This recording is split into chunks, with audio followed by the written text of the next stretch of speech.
ओम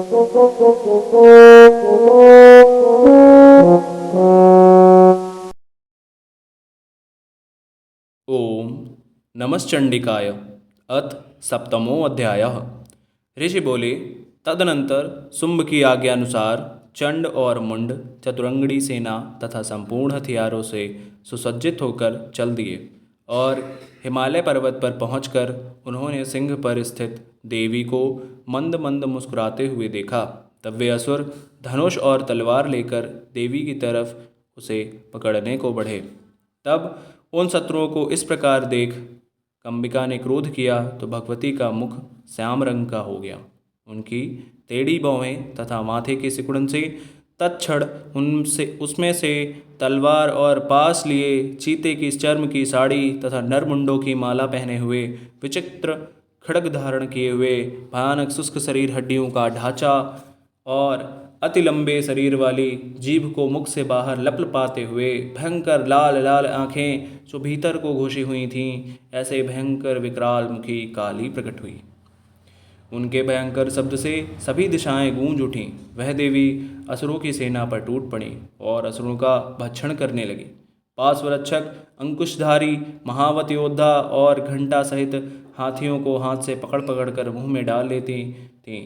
इसी प्रकार घोड़े, रथ तथा युद्ध करने वाले सारथी समेत योद्धाओं को पकड़ पकड़ कर मुख में डालकर दांतों से चबा चबा कर उनको यमलोक पहुंचा दिया। किसी को केसों से पकड़कर, किसी की गर्दन दबाकर, किसी की पांवों से कुचलकर, किसी को छाती से धक्का देकर मार दिया।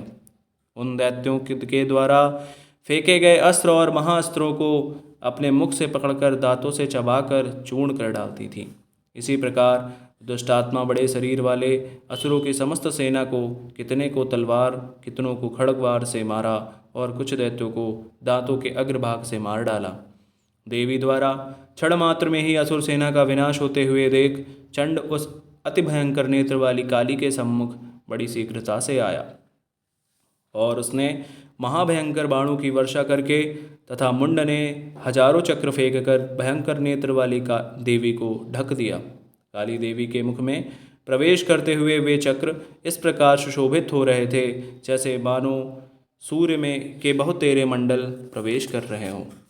तदनंतर अत्यधिक क्रोधपूर्ण हो भयंकर गर्जना करते हुए काली देवी ने विकट अट्टहास किया। उस समय मुख में दांतों की प्रभा से वे अति उज्ज्वल दिखाई पड़ती थी। फिर देवी उठकर हम शब्द का उच्चारण करती हुई तलवार लेकर महादैत्य चंड के पीछे दौड़ी और उसके केस पकड़कर खड्ग से उसका सिर काट दिया।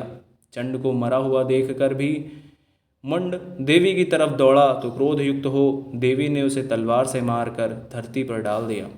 चंड और मुंड को मरा हुआ देखकर शेष बची हुई सेना वहां से भाग निकली।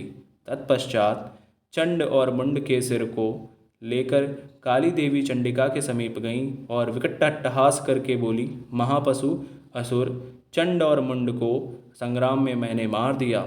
अब आप इस युद्ध में यज्ञ में शुंभ और निशुंभ को स्वयं मारना।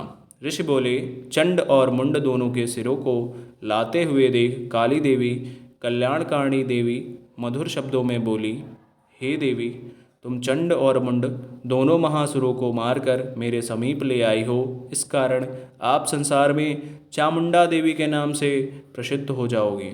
इति श्री मार्कंडेय पुराण देवी महात्म्य में चंड और मुंड नामक वध नामक 7वां अध्याय समाप्तः। बोलिए चामुंडे माता की जय।